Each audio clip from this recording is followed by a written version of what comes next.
Yes man. Shout out sa mga broken hearted diha. Sama silang ginaingon. Ayaw na pagugod-gugod sa tao nga wa naganahi sa imuha. Ug labaw sa tanan, ayaw na pud pagparamdam sa tao nga dili na pud ganahan magparamdam sa imuha. Kay maura gyapon, ipugos nimo ang imong kaugalingon.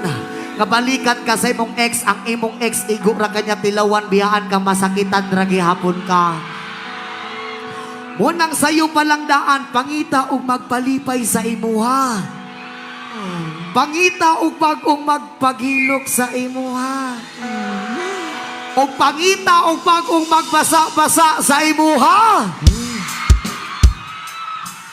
Ug unta tanan basa-basaon ka. Hay! Unta tanan ipasulod.